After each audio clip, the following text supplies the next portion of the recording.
देखिए, आज हम चर्चा करेंगे गुटनिरपेक्षता, नॉन एलिजमेंट। ये बीए पार्ट्स सेकंड पेपर अंतर्राष्ट्रीय संबंध इंटरनेशनल रिलेशन में सेकंड यूनिट में है। Non eligible. देखिए, जब शीत युद्ध चल रहा था 1945 से लेकर 1989 तक संयुक्त राज्य अमेरिका और सोवियत संघ के बीच में, उसी समय सितंबर 1961 में 1961 में 1 से 6 सितंबर 1961 में भारत के प्रधानमंत्री पंडित जवाहरलाल नेहरू, मिस्र के राष्ट्रपति नासिर और युगोस्लाविया के मार्शल टीटो, इन 3 बड़े नेताओं ने मिलकर युगोस्लाविया की राजधानी बेलग्रेड में एक सम्मेलन के माध्यम से 25 राष्ट्रों के प्रतिनिधि सम्मेलन है और इसमें एक नॉन एलिजमेंट संगठन की स्थापना की, यानी गुटनिरपेक्ष,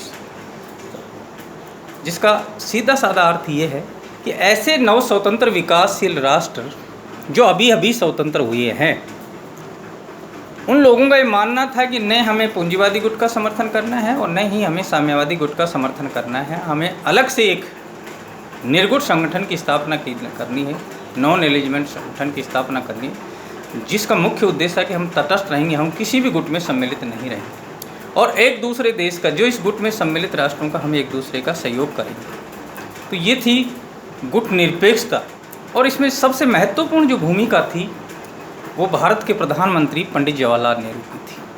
यानी भारत इसमें एक अग्रणी देश था, जिसका मुख्य उद्देश्य था कि हमने गुलामी बहुत सब देखी, हमने अंग्रेज़ों से बहुत दिनों के बाद में स्वतंत्रता प्राप्त की और हमने दोबारा नहीं चाहते थे कि ये लोग दोबारा से इन विकासशील राष्ट्रों पर अपना अधिकार करें। तो हमें नए पूंजीवादी गुट का समर्थन करना है और नए साम्यवादी गुट का समर्थन करना है। तो गुट निरपेक्षता है क्या? गुट निरपेक्षता शक्ति गुटों से पृथक रहने की एक नीति है। ये निष्क्रियता की नहीं, सक्रियता की नीति है। ये निर्भरता की नहीं, स्वावलंबन की नीति है। यह पिछलग्गू की नहीं, स्वतंत्रता की नीति है। यह टकराव की नहीं, सहयोग की नीति है। यह संघर्ष की नहीं, शांति और स्वतंत्रता की नीति। यानी कि ये एक तरह से शक्ति गुटों से पृथक रहने की एक नीति थी। और इसमें जो महत्वपूर्ण भूमिका भारत के प्रधानमंत्री पंडित जवाहरलाल नेहरू, मिस्र के राष्ट्रपति नासिर और युगोस्लाविया के मार्शल टीटो, इन 3 बड़े नेताओं के द्वारा अब इस संगठन की स्थापना होगी 1961 में। अब इसमें जो भी राष्ट्र इसकी सदस्यता ग्रहण कर लेंगे, उनके लिए निम्न सिद्धांतों का या निम्न नीतियों का पालन करना, उनके लिए वो 5 सिद्धांतों का पालन करेंगे या 5 शर्तों का पालन करेंगे, तभी इस गुट निरपेक्षता के निर्गुट संगठन के सदस्य बनेंगे।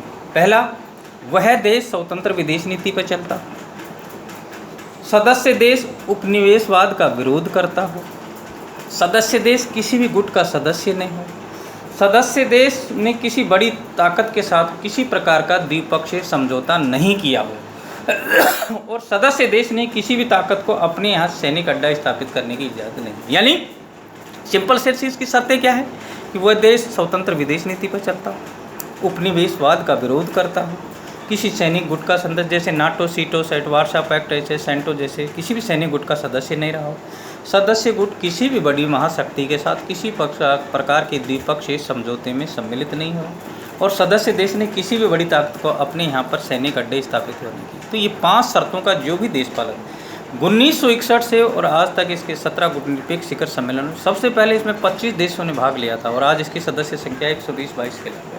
यानी ये तीसरी दुनिया के जितने भी जो नव स्वतंत्र विकास के राष्ट्र।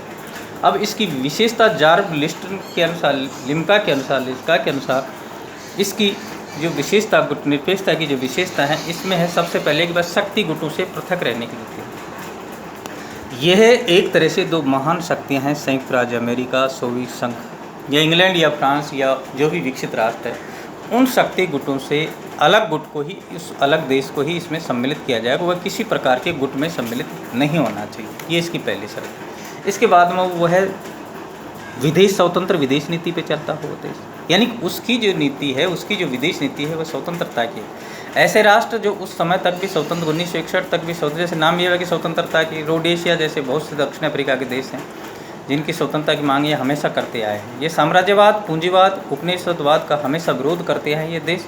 तो यानी कि स्वतंत्र विदेश नीति का समर्थन कर रहे हैं। गुट निरपेक्षता एक पुकार है, एक आह्वान है, यानी कि इन राष्ट्रों के माध्यम से ये मैसेज दिया जा रहा है कि गुट निरपेक्षता एक आंदोलन ही नहीं है, ये उन नव स्वतंत्र विकासशील राष्ट्रों को स्वतंत्र कराने की दिशा में एक प्रयास है जो अभी तक स्वतंत्र नहीं हुई है। तो हम कह सकते हैं कि गुट निरपेक्षता एक आह्वान है, एक आंदोलन। और देखिए इसी का परिणाम है कि आगे चलकर आज गुट निरपेक्षता सदस्य राष्ट्रों की संख्या 120 से 25 हो। निरंतर 3 साल के बाद में इनके शिखर सम्मेलन होते रहते हैं और जिनमें इन लोगों की महत्वपूर्ण। इसके बाद में गुट शांति की नीति। गुट निरपेक्षता टकराव की नहीं, ये निष्क्रियता की नहीं, ये एक स्वावलंबन की नीति है, ये शांति की नीति है, सहयोग की नीति है, स्वतंत्रता की नीति, ये शांति चाहते हैं। गुट निरपेक्ष सदस्य राष्ट्र कभी विद्रोह की स्थिति में विश्वास नहीं करते हैं, ये हमेशा से ही एक सहयोगात्मक नीति में विश्वास करते आया है।